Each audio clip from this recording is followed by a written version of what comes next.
salva. Es un símbolo, ¿verdad?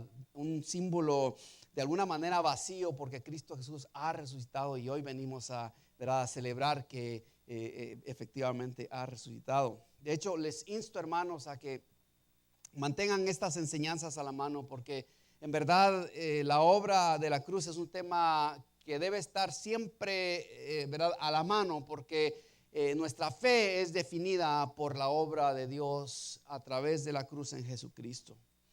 Hoy, ¿verdad?, vamos a enfocarnos solamente en una porción de Lucas 24. Realmente hay tanta narrativa y tantos detalles que podemos extraer de eso. Mi responsabilidad, hermanos, es explicarles el texto y permitir que de alguna manera Dios hable a través de nosotros, ¿verdad?, entendiendo el texto y luego al entender el texto también podamos entender el espíritu del texto, ¿verdad? ¿Qué es lo que el Señor realmente nos está hablando ahora a nosotros, 2000 años después de que Él resucitó? ¿Qué nos continúa a nosotros hablando?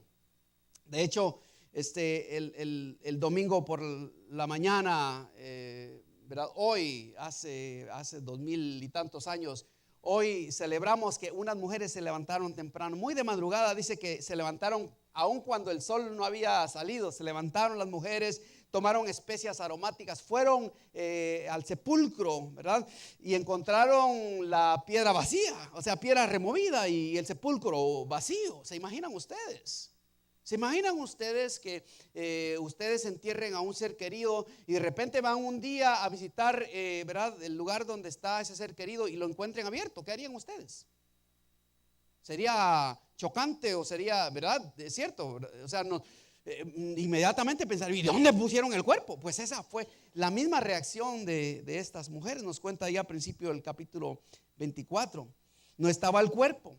Y luego también había 2 ángeles adentro del sepulcro.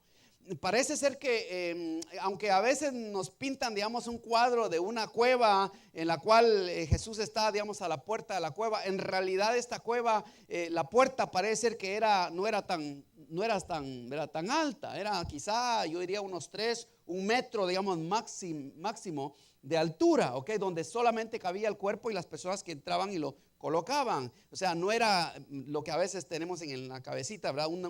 Una puerta, ¿ok? Digamos, y de igual manera la piedra, digamos, era una piedra que la podían mover unos 3 hombres. Eran pesadas, sí, pero no era una piedra así gigantesca. Las mujeres llegan ahí, no encuentran el cuerpo. De hecho, más adelante vamos a ver que Pedro también va a la tumba y Pedro tiene que hincarse para ver adentro. Y de igual todos también dice que se hincan, se inclinan para ver si el cuerpo estaba adentro, lo cual implicaba que de nuevo la puerta no era tan alta como a veces la imaginamos. Entonces vamos a ver también de igual manera un poquito más adelante que Pedro también, ¿verdad?, va a la tumba y no ve los ángeles. Pero en este caso las mujeres se inclinaron sin duda. No solamente vieron la piedra removida, o sea, la rodaron, sino que también se inclinaron a ver adentro, y adentro había 2 ángeles, ¿sí? Y les pregunta, uno de los ángeles le pregunta, ¿por qué buscan a Jesús entre los muertos? Y entonces los ángeles le recuerdan a las mujeres todo lo que Cristo había dicho acerca del Antiguo Testamento, de que Él tenía que morir por la cruz, pero también resucitaría al tercer día. Los ángeles tuvieron que recordar las palabras de Jesús, y las palabras de Jesús estaban ancladas en el Antiguo Testamento. Entonces vamos a leer ahí a partir del versículo 13, cuando estos 2 discípulos, ¿verdad?, van después de todo esto que ha sucedido, van rumbo a su casa. Ellos vivían en Emaús.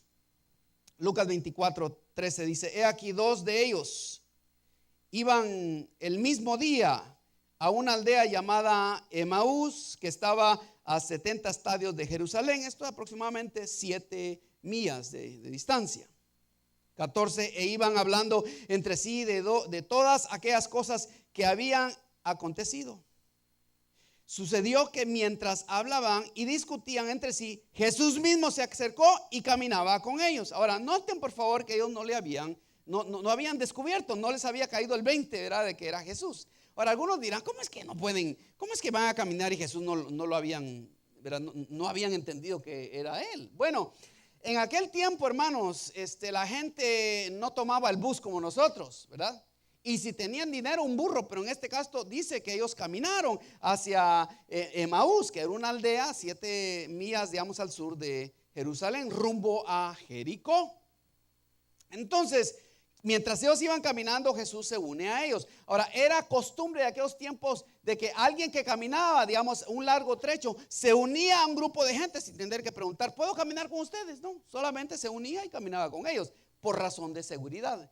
Entonces, estos dos piensan que el extraño que se ha unido a ellos está simplemente uniéndose al grupo por razón de seguridad. De hecho, ya era tarde cuando iban caminando. Y entonces dice el 15, sucedió que mientras hablaban, discutían entre sí, Jesús mismo se acercó y caminaba con ellos. Mas los ojos de ellos estaban velados para que no le conociesen. La palabra aquí velados es como estaban cegados. 17 dice, y les dijo, o sea, Jesús les dijo, ¿qué pláticas son estas que tenéis entre vosotros mientras camináis? ¿Y por qué estáis tristes? Respondiendo uno de ellos, que se llamaba Cleofas, le dijo, ¿eres tú el único forastero en Jerusalén que no has sabido las cosas que en ella han sucedido en estos días?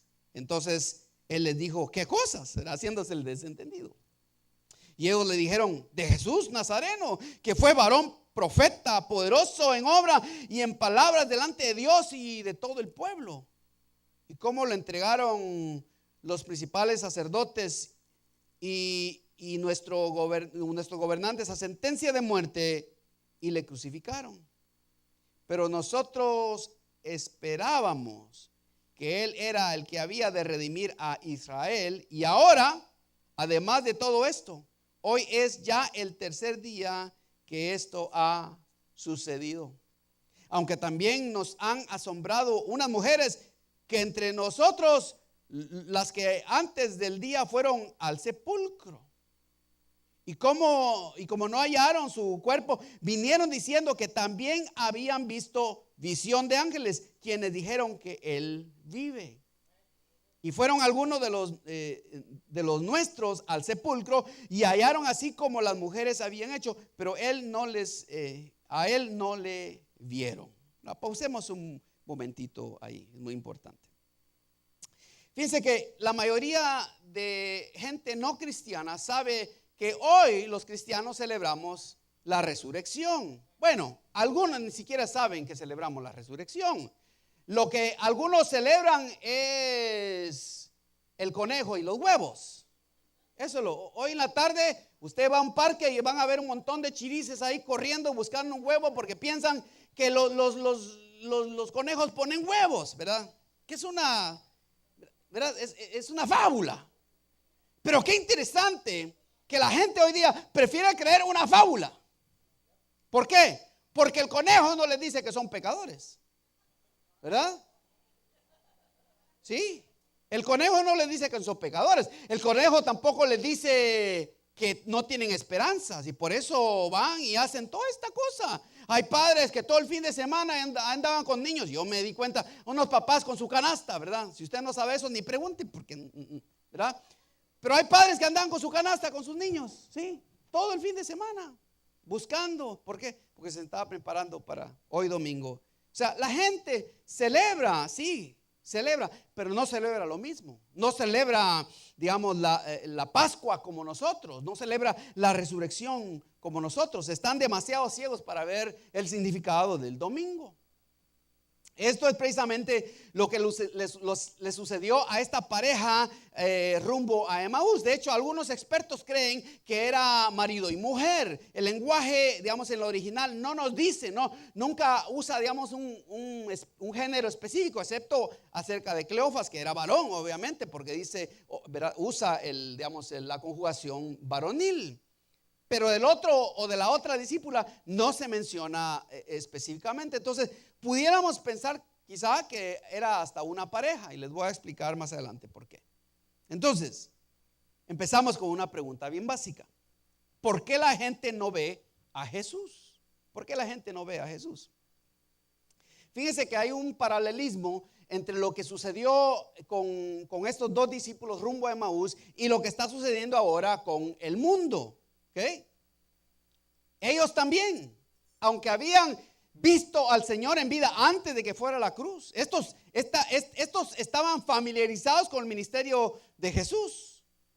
Sin embargo, este domingo ellos estaban ciegos. Jesús mismo estaba a la par de ellos y ellos estaban ciegos al Señor. Y eso es lo que sucede con el mundo hoy. ¿Qué les impide ver a Jesús? ¿Cuáles son los tropiezos que les impide ver a Jesús? Bueno, yo encontré aquí 4 esencialmente en el texto, ¿verdad? La primera son las preocupaciones por cosas secundarias. Las preocupaciones por cosas secundarias, hermanos. En el versículo 14 dice: e iban hablando entre sí todas aquellas cosas que habían acontecido.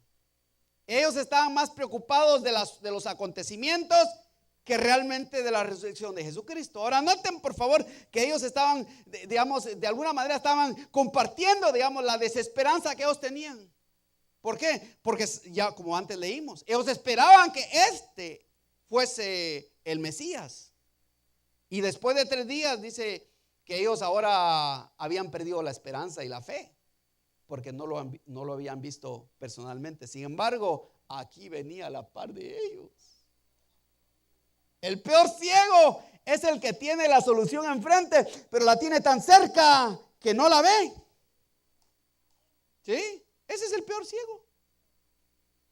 Las preocupaciones, ¿verdad?, por cosas secundarias mantiene a la gente ciega a lo verdadero de este evangelio de Jesucristo resucitado. Estos estaban preocupados por las últimas noticias. En lugar de creer en las escrituras, en lugar de regresar a las escrituras, leerlas de nuevo como Cristo se las había enseñado a ellos. Cristo les había dicho una y otra vez: así será, así se va a cumplir y se cumplirá la escritura. Frecuentemente Jesús les decía: todo esto que va a suceder es porque ya está escrito. Estaban tan enfocados en los eventos del fin de semana que se olvidaron que Jesús había dicho que Él cumpliría las escrituras. Todo lo que sucedió ese fin de semana estaba ya escrito cientos de años atrás. También, creo, por ser la tarde del domingo, tenían prisa por llegar a casa y descansar por la agitación del fin de semana. ¿Se imaginan ustedes qué tan cansados emocionalmente estaban? No solamente físicamente por haber, ¿verdad?, caminado 7 millas, sino la agitación emocional. No sé si se han dado cuenta, pero a veces digamos que nos sentimos tan cansados y podemos dormir una noche de 10 horas, de hecho, ¿verdad?, desde el principio ¿verdad?, roncando como leones, y nos levantamos el otro día, ¿verdad?, ni siquiera nunca, ¿verdad?, ni nos levantamos ni nos despertamos. Sin embargo, si usted le pregunta a muchas personas: ¿cómo amaneciste? ¿Cansado? Una vez me dijo mi hija, ¿verdad?, durmió como 10 horas. Y le dije: ¿cómo amaneciste, hija? Cansada, me dijo. Ay, dije: que sí. Y como les hemos enseñado a nuestros hijos que digan la verdad, que no pretendan. Y yo casi le decía: óyeme, o sea, ¿de dónde? Si has estado ya acostada 10 horas en la cama. Pero luego me acordé que el fin de semana, todo ese fin de semana anterior, ella había tenido, digamos, una tarea enorme que la cansó emocionalmente. Fíjense que uno físicamente se puede recuperar con 8 o 10 horas, pero emocionalmente eso toma más tiempo. ¿Cierto, verdad? Así se sentían estos, ¿verdad? Estaban de alguna manera agitados por este fin de semana y querían llegar a casa para descansar. El lunes, esta pareja o estos 2 discípulos tenían compromisos, gente que ver, gente quizá con quien chismear de los eventos de fin de semana, no sé, cosas que hacer, ¿verdad? Como hoy en la tarde, algunos de ustedes solo termina el culto y van, porque tiene que ir a hacer la lavandería, tiene que ir a hacer el mercado, tiene que preparar para mañana, ¿verdad? Aquellos que se preparan, porque quizá un buen número procrastinan y esperan hasta mañana, y mañana es una corredera, ¿verdad? Como que si fuera un circo esa casa. Pero algunos sin duda van a salir de acá y van a ir a hacer un montón de cosas. A veces ni siquiera el domingo por la tarde lo podemos digerir. Solo salimos de acá, ¿verdad?, parecemos como los picapiedras, nos metemos al carro y andamos corriendo de aquí para allá haciendo. Ellos así también se sentían, ¿sí? Hoy día las personas tienen el mismo problema. La gente está tan preocupada por las últimas noticias de Washington, la última ley de la legislación, ¿verdad?, que en su prisa ignoran lo más importante de la vida. Hoy la gente elige, fíjese, hoy domingo, aquellos que creen en el conejo están en un parque, pero aquellos que creen en el Señor, ¿verdad?, algunos decidieron quedarse en sus casas, decidieron quedarse viendo una película o viendo un partido de fútbol, ¿verdad?, que venir aquí a la iglesia y venir a adorar al Señor. Sí, sí, es cierto. O entre semana, cuando hay un grupo familiar y a veces los ponemos cerca, miren, para que puedan asistir y no van, ¿por qué? Porque están preocupados por cosas secundarias, ¿sí? Ahora, son importantes las cosas secundarias, pero nunca como las cosas primarias. Y la salud de nuestra alma, lo más importante, como también la salud de estos discípulos era lo más importante. Pero ellos se habían descuidado lo más importante, fíjense. Las parejas corren todo el día sin tener tiempo para sentarse y disfrutar de una cena familiar y discutir la Biblia, hablar de la Biblia, ¿verdad? Llegan a la casa, se van a la cama y se levantan al otro día y todo es así, ¿ves? ¿Sí? Parecen compañeros de Dash, la serie esa de... Si usted no ha visto Dash, no la vea, pero solo para que le digo, ¿verdad? Y es de aquí para allá. Puro ganjiblim, ¿sí? La gente conoce el último teléfono, la última película, el último modelo de carro, pero no reconoce a Cristo. De hace 2000 años está siendo predicado, pero no lo reconocen. La preocupación y las cosas secundarias evita que las personas vean a Jesús, ¿sí? Otra razón por la cual no ven a Jesús es que se centran, miren, aquí en segundo lugar, en Jesús crucificado en lugar de Jesús resucitado, ¿sí? Muchos se enfocan en el crucifijo en lugar de la cruz vacía, en el dolor. El versículo 17 dice: mas los ojos de ellos estaban velados para que no le reconociesen.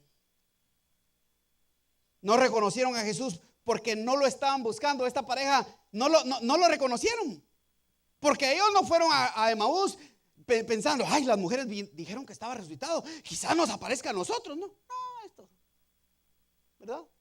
Los únicos que les faltó fue un burro a la par, para que fueran tres de igual, con la misma cola y la misma actitud.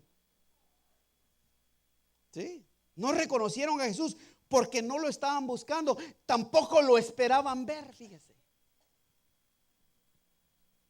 ¿Por qué perdemos las llaves, los teléfonos, la billetera y hasta los hijos algunos? ¿Por qué los perdemos? Los perdemos, fíjense, tan sencillo así, parece, o sea, tonta la respuesta, pero los perdemos porque no recordamos dónde los pusimos. Así es, esa es la verdad. Cuando uno está consciente de dónde pone las cosas, uno recuerda dónde las pone. Pero cuando uno anda corriendo, ¿verdad? Y de repente, ¿y dónde están las llaves? Y el servicio iba a empezar a las 11:30. Y apúrate, niño, porque tenemos ya 15 minutos y no nos van a quitar el asiento. Apúrate. Y es una amargura. Estoy seguro que algo le pasó antes de venir acá hoy día, ¿verdad? Y hemos estado orando por usted antes de que empezara el culto para que se le calmara y se le destrabara la tripa torcida que tuvo esta mañana. Pero a veces andamos así, ¿se da cuenta?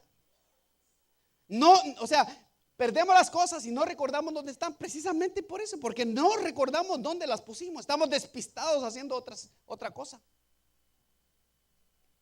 La duda de estos dos se hizo aún más difícil, fíjense. Se hizo, o sea, el dudar de que a ver si era cierto lo que las mujeres decían. La duda a veces, digamos, le hace a uno más difícil reconocer a Jesús. ¿Sí?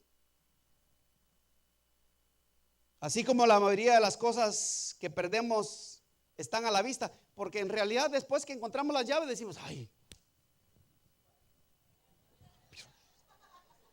vaya, cuando está solo, porque tampoco, ¿verdad? A ver si aquí estaba y de repente viene, ¿verdad? Alguien le dice, no, si ahí estaban tus llaves. No, yo sabía que ahí estaban, yo sabía.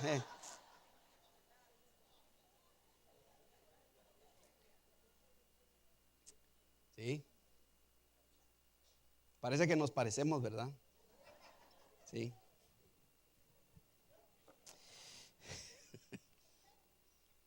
Así como las cosas están a la vista cuando las perdemos, así está Jesús a la vista y no lo reconocemos. Jesús se toma el tiempo para despertarnos en la mañana. Se toma el tiempo para poner una rosa, pero lo ignoramos. Se toma el tiempo para que alguien, cuando vamos corriendo, ¿verdad? En nuestro carro, alguien nos hace espacio para que nos metamos en el freeway. Se toma el tiempo para que alguien, ¿verdad? Cuando se sube al bus, alguien dice, siéntese, señora. Y no nos reconocemos que es Jesús mismo, haciendo un acto sencillo de bondad. Cristo no va a llegar a nuestras vidas, aunque lo puede hacer, y va a decir, ¡tarán! Aquí estoy. Normalmente Jesús no lo va a hacer así. Lo va a hacer en el huevo frito que te hizo tu esposa esta mañana. Ahí está Jesús ministrándote. En las cosas sencillas, ¿sí? En lo más obvio. ¿Qué día fue cuando iban estos dos discípulos hacia Emaús? ¿Qué día era? Era domingo, ¿verdad? Sunday, ¿sí?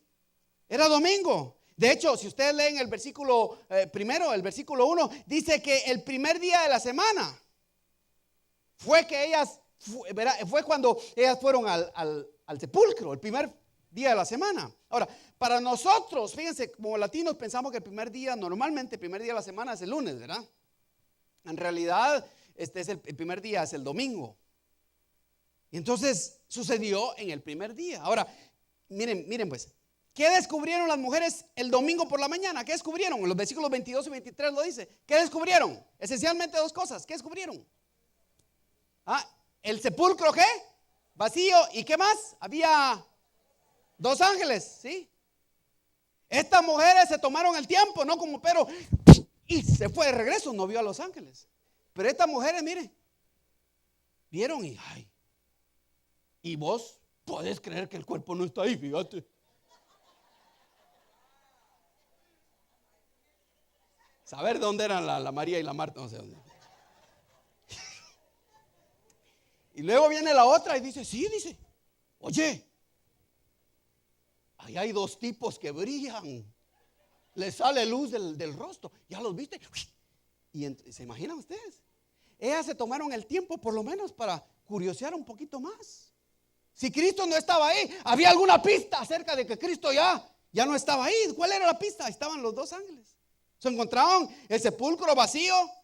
Ahí es una evidencia. Y segundo lugar, encontraron dos ángeles.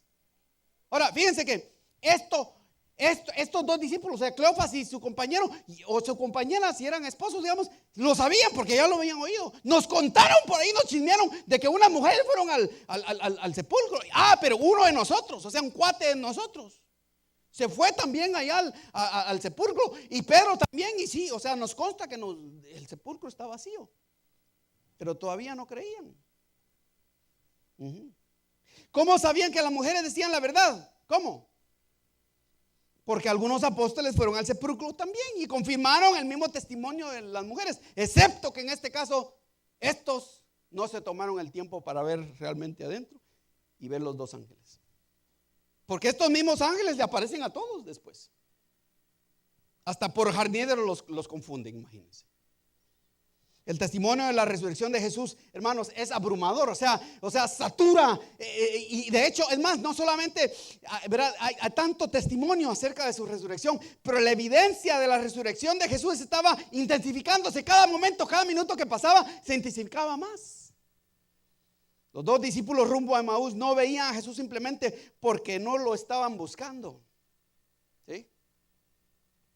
Y al igual que estos dos discípulos, el mundo tiene una capacidad extraordinaria para excluir a Dios de sus vidas.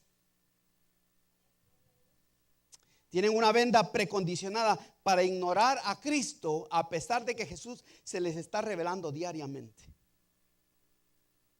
Debido a su ceguera, el mundo no solo solamente más bien reconoce a Dios cuando le quieren echar la culpa. ¿Es cierto? Porque solo para eso se recuerdan de Dios. ¿Sí? ¿Cómo voy a creer en Dios si mira lo malo que es? ¿Cómo voy a creer en Dios si mira esta maldad que ha sucedido? ¿Dónde estaba Dios cuando esto me sucedió? Eso es lo que la gente pregunta. El mundo solo se recuerda de Dios para echarle la culpa, pero nunca se recuerda de Él cuando Él ha sido bueno con ellos. ¿Cuántos de Dios han dicho, wow, esto sí fue un milagro? No, yo nunca he oído a una persona del mundo que diga eso. Solamente se acuerdan de Él para echarle la culpa. Sí. A veces incluso los cristianos caemos presa a la misma ceguera, fíjese. No solo al mundo le pasa. Como creyentes a veces también corremos por la vida con los ojos vendados por la preocupación y la ansiedad. ¿Dónde estuvieron? Ya hago una pregunta práctica. ¿Dónde estuvieron ustedes el jueves pasado por la noche a las 7 de la noche? ¿Sí? Muchos de ustedes estaban con los ojos vendados por su propio cansancio, prisa, preocupaciones, que no estuvieron acá, fíjense. Se la perdieron. A ver, codea a alguien y dile, no le digas te la perdieron porque a lo mejor estuvo acá, ¿verdad? Pero yo diría que una tercera parte de los que estamos acá no estuvimos aquí el jueves. Cristo estuvo acá. Cristo lavándole los pies a un niño desobediente con su mamá. Cristo lavándole los pies a una niña que está pasando por una crisis personal a través de su madre. Cristo estuvo acá y a veces lo andamos buscando, ¿verdad? Un esplendor, y Cristo se manifiesta en las cosas sencillas. Por eso es que creamos un contexto así. Se la perdieron realmente, disculpen, pero es la verdad. ¿Ven? Y a veces, de nuevo, a nosotros nos pasa como cristianos. Fíjate que cuando tú te desconectas de Dios, mira, ponme atención a esto, porque esto es cierto. Yo he sido cristiano por muchos años, créanme. Tengo experiencia en ser evangélico. Muchos años. Ya les he dicho yo que yo me conozco. Todos los trucos cristianos me los conozco porque yo crecí en la iglesia. Pero una de las cosas que he notado es que cuando tú te desconectas de Dios, tiendes a culpar a Dios porque no lo ves. Cuando te desconectas de Dios, dejas de verlo. Te haces ciego no porque no lo quieres ver, te haces ciego porque te alejas de Él. Y mientras más lejos estás de Dios, menos lo ves. Y luego te preguntas, ¿y dónde estaba Dios? ¿Tan malo soy así como para merecer esto? Y nos unimos al campo, lamentablemente, del mundo también. La preocupación, las cosas secundarias y aún Cristo crucificado, solamente enfocándonos en su sacrificio, evita que la gente vea a Cristo resucitado. Otra tercera razón por la cual la gente no ve a Jesús es su tristeza. La tristeza. El verso 17 dice que Jesús les dijo, ¿qué pláticas son estas que tenéis entre vosotros y mientras camináis? ¿Y por qué estáis tristes? Fíjense, noten, Cristo Jesús nota que están tristes. Una persona puede pretender, pero eventualmente descubre su tristeza. La Nueva Traducción Viviente dice que se detuvieron de golpe con sus rostros cargados de tristeza. O sea, el pasaje sugiere de que cuando Cristo les preguntó, ¿verdad? ¿Qué plática tienen ustedes? ¿Y por qué están tristes? Se detienen. Porque no se habían ni siquiera no se habían preguntado, ¿y por qué estamos tristes? ¿Por qué estoy deprimido? ¿Por qué estoy cansado? La tristeza había embargado sus corazones y había de alguna manera arrestado su energía. El peor tipo de tristeza es cuando todos eligen, fíjense, cuando todos eligen creer la misma noticia triste. Hoy, este fin de semana, nos enteramos de Julio Melgar, para aquellos que lo conocieron. Algunos tal vez hasta personalmente lo conocieron. Un verdadero hombre de Dios, muy humilde, muy sencillo, una habilidad enorme, profética, en canto, en música. Y nos enteramos que ya se nos fue. Y yo soy franco, yo me entristecí. Porque hay muchos músicos y muchos cantantes, pero no hay muchos que realmente entiendan la presencia de Dios. Lo intentan, sí, es cierto, lo intentan en buena intención. Pero fue triste. Yo no sé a ustedes si ustedes se enteraron. Pero podemos estar hoy acá entristecidos y pensar, ¿dónde estaba Dios? ¿Por qué no Dios curó su cáncer? ¿Por qué no Dios ¿verdad? La misma pregunta, ¿y por qué no te bajas de la cruz si eres el Hijo de Dios? Es la misma pregunta en esencia. En el caso de estos dos, sus esperanzas habían muerto con Jesús. Cuando metieron a Jesús en el sepulcro, también sus esperanzas fueron enterradas en el sepulcro. Estos habían perdido la esperanza. Una de las cosas que he notado en las personas que están deprimidas o tristes es que dejan de usar, miren, esto parece sencillo, pero es cierto, lo he notado. Cuando las personas están tristes o deprimidas, dejan de usar colores brillantes. ¿Sabía usted eso? Ahora, ya usted está viendo a quienes están deprimidos acá. Ese no es el propósito, ¿va? Todos los de negro están de luto. No, no es eso. Es solo una observación, esta es mi experiencia.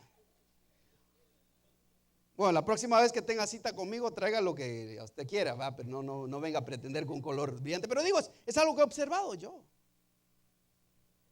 También me he dado cuenta de que las personas tristes, fíjense, las personas tristes evitan hablar con otros, ¿verdad? O sea, se aíslan. Ese es un extremo. El otro extremo es que se acercan solo para lamentarse. Y solo hablan de su problema. Cuando una mala noticia es compartida con otros, los oyentes también tienden a entristecerse. ¿No se han dado cuenta ustedes de eso? Que somos fácilmente movidos por nuestras emociones. Y se nos olvida también la esperanza que tenemos en Cristo Jesús. En su libro El Evangelio Probado, Robert Coleman habla acerca de una batalla en junio 18 del 1815. Las tropas aliadas bajo el general Wellington luchaban contra Napoleón en Waterloo, que por cierto fue la última guerra o la última batalla de Napoleón, porque ahí, ¿verdad?, se le acabó su ejército. Estaban ellos peleando en Waterloo. Por cierto, Waterloo es un pueblo a 10 millas de Bruselas, ¿verdad? Entonces, mientras ellos estaban, digamos, peleando, porque era una batalla campal, ¿no? Entonces, la noticia, fíjense, era transmitida a través de luces, ¿verdad? O sea, con luces a través del Canal de la Mancha. Ustedes saben que, digamos, Europa de la Gran Bretaña están separados más o menos, creo que si no estoy equivocado, son 30 millas. Es como las Catalinas, ¿ok? Y entonces estaban enviando la señal por el código ese, ¿cómo le llama? Morse code, ¿cómo le llama? Morse le dice en español, ¿ok? Morse, el código Morse, ¿verdad? Con las luces. Y dice que estaban viendo, ¿verdad? De este lado, digamos, de la Gran Bretaña, estaban viendo la señal. Y entonces empezaron a transmitir. Y ellos deletrearon, ¿verdad? Por el código Morse, deletrearon que decía derrota de Wellington. Y luego, fíjense, luego, como es común de esa zona ahí en el Canal de la Mancha, viene una neblina. Inmediatamente después de que terminan de codificar el mensaje, viene una neblina típica de Inglaterra y cayó sobre el canal. Y toda Inglaterra, fíjense, pensó que la batalla se había perdido y las terribles noticias se difundieron rápidamente, porque ustedes el chisme se va, pero inmediato, lo que produjo que todo el país, fíjense, cayera en una depresión, ¿verdad? Y una tristeza y una desesperación. Pero cuando la niebla se levantó, pudieron ver La última frase, porque seguían transmitiendo el mensaje. Y la última frase lo colocaron con la primera frase y decía: derrota de Wellington sobre Napoleón. O sea, Wellington había ganado la batalla sobre Napoleón, lo había derrotado. Pero ellos solo habían visto la primera frase. Y entonces, fíjense, el estado de ánimo de toda Gran Bretaña, porque eso está históricamente comprobado, cambió de la tragedia a triunfo, y todo el país, ¿verdad?, explotó una gran celebración, ¿verdad?, atronadora, después de que transmitieron toda la noticia. Napoleón había sido derrotado. Y por cierto, fue la única batalla, la última batalla de Napoleón, porque de ahí en adelante, pues, ustedes saben, lo depusieron del puesto. Entonces, ¿qué es lo que pasa? Que a veces no le ponemos atención a todo el mensaje, a la totalidad del mensaje de Jesucristo. Al Antiguo Testamento, porque fue predicho a su sacrificio, a su resurrección y lo posterior a su resurrección. Agarramos nada más una parte del mensaje y escogemos a veces creer la mala. Una de las mayores dificultades para ayudar a alguien que está triste es su notable capacidad de resistir la consolación de otros. ¿Se han dado cuenta ustedes de eso? A menudo responden con un yo sé lo que me está diciendo, pero o eso es fácil para usted porque usted no está en mis zapatos, pastor.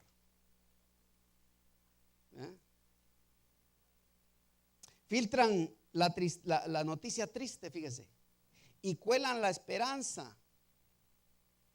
Ignoran la verdad de la palabra de Dios, incluso si les cae como una cubeta de agua en la cara, aún así no la creen.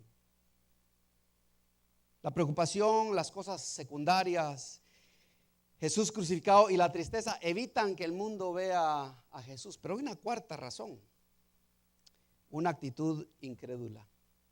Una actitud incrédula. Miren el versículo 25. Entonces él les dijo, miren cómo los trata Jesús, porque no había de otra manera. Oh insensatos, o sea, otra palabra puede ser necios y tardos de corazón para creer todo lo que los profetas han dicho. Noten, por favor, noten que está aquí hablando el mismo Jesús. Pero Jesús no le está diciendo, oh necios, ustedes no me creen a mí. ¿Qué está diciendo Jesús? Ustedes no creen lo que ya está escrito. Noten que Jesús está comprometido a regresarlos de nuevo a la palabra de Dios. Porque ¿saben qué? Hoy, 2000 años después, no se nos aparece Jesús así de repente, ¿verdad? Aunque Él está con nosotros. ¿Cuál es la evidencia que tenemos de Él? La Escritura es la evidencia nuestra. Esta bendita palabra es nuestra evidencia. No hay otra evidencia, digamos, tan confiable como esta bendita palabra. El testimonio de los apóstoles, de los discípulos. Esta es nuestra evidencia, mis hermanos. Jesús intenta lo mismo. Trata de regresarlos a la evidencia. Y aún noten que Él todavía no se ha revelado totalmente a estos dos. Los lleva a la Escritura a ver si les cae el 20.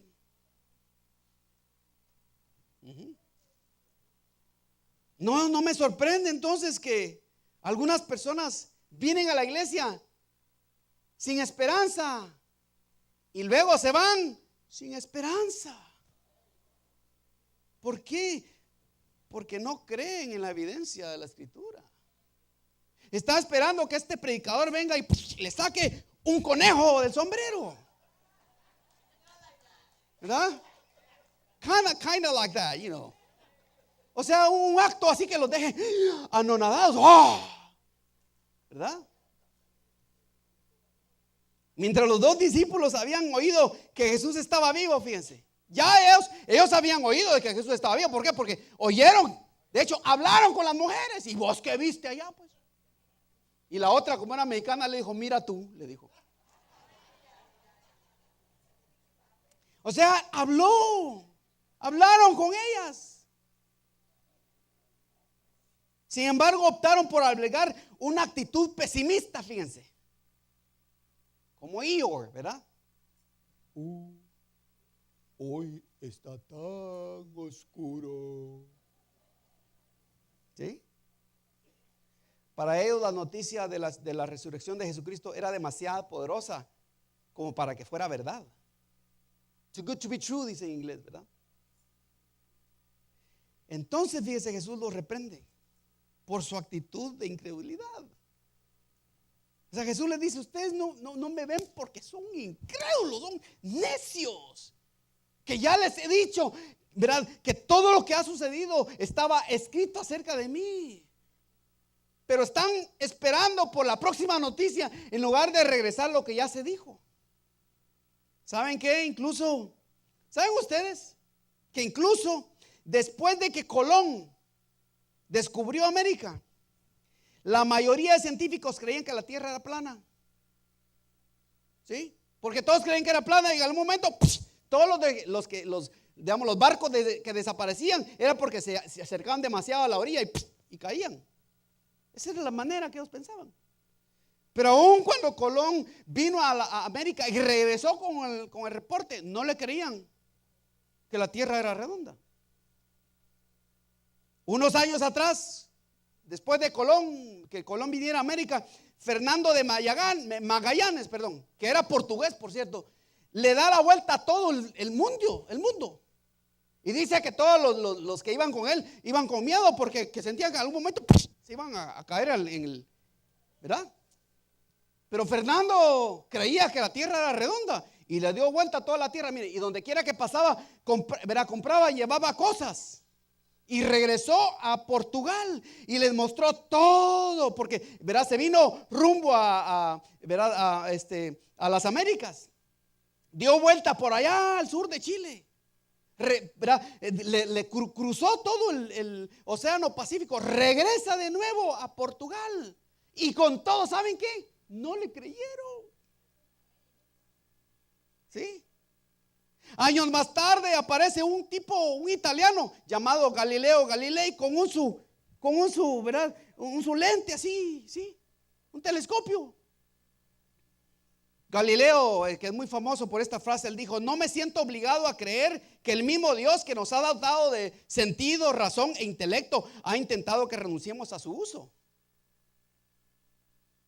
Galileo tenía un pleito con los científicos porque le decía que Dios nos ha dado el sentido para entender las cosas y el mundo que nos rodea. Y que Dios en ningún momento iba a suspender, nuestro raciocinio para convencernos. Más bien iba a obrar a través de nuestro entendimiento.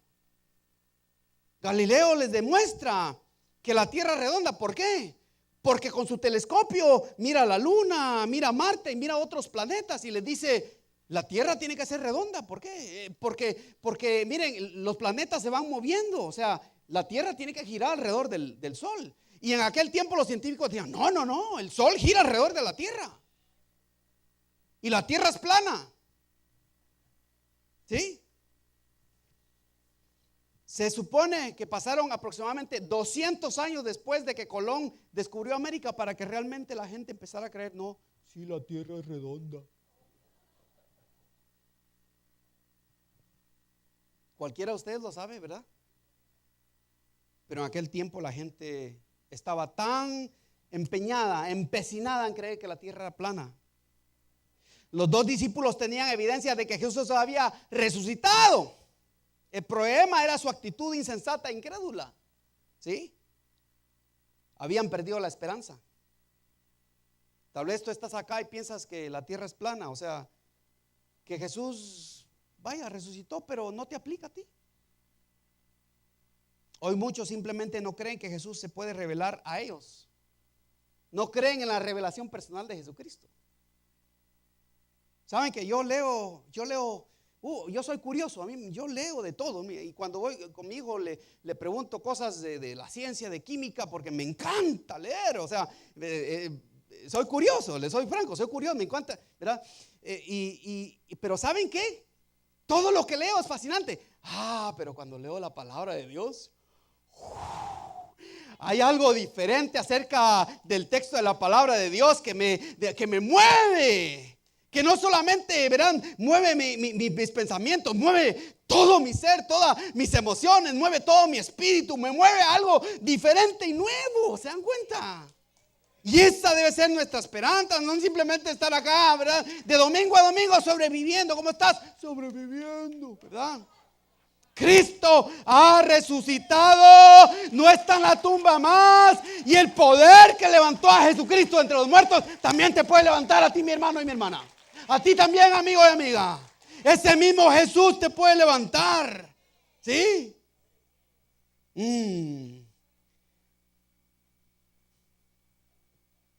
¿Cómo podemos ver a Jesús? Concluyo con esto, hermanos. Jesús les estaba abriendo los ojos a estos dos discípulos a la verdad profética de su muerte y su resurrección. Les sacó el Antiguo Testamento. Dice que empezó a leer, verá toda la evidencia que dice. La evidencia más grande que Jesús tenía eran las Escrituras. Miren el versículo 26 y 27. Jesús le está diciendo: no era necesario que el Cristo padeciera estas cosas y que entrara en su gloria. Y comenzando, ¿desde dónde? Desde Moisés y siguiendo por todos los profetas, les declaraba a ellos todas las cosas, todas las escrituras, lo que de él decían. ¿Sí? Así que le pidieron, ¿verdad?, que se quedara ahí. Fíjense que todavía no les había amanecido. A un incógnito Jesús entra al hogar. Si era pareja, tal vez la mujer fue a hacer unos tacos, yo no sé, fue a preparar una cena. Y luego dice el versículo 28, llegaron a la aldea donde iban. Y él hizo como que iba más lejos, mas ellos le obligaron a quedarse diciendo: quédate con nosotros, porque se hace tarde y el día ya ha declinado. Entró pues a quedarse con ellos. Jesús entra, fíjese. Por fin, Cleofas y su compañero, o quizás su esposa, si eran pareja, finalmente reconocen a Jesús. ¿Cómo lo reconocen? Por dos cosas básicas. Una es sus gestos familiares. Los gestos familiares de Jesús lo reconocen. El verso 30, miren, dice: y aconteció que estaban sentados, estando sentado con ellos a la mesa, tomó el pan y lo bendijo, lo partió y les dio. Ajá, ajá, aquí viene el ajá de todos nosotros. Todos nosotros entramos al reino de Dios por ese ajá. Cuando nos amaneció por fin. Muchos creen que estos discípulos notaron las manos perforadas de los clavos de Cristo. Pero más bien yo creo que ellos recordaron que Jesús ya antes había alimentó a 5,000. Los cientos de veces que comieron juntos. Y la cena de la Pascua. El Cristo resucitado estaba allí. Allí estaba. El versículo 31 dice: entonces les fueron abiertos los ojos y le reconocieron, mas él desapareció de su vista. O sea, después de que se reveló a ellos, se desapareció. ¿Ah?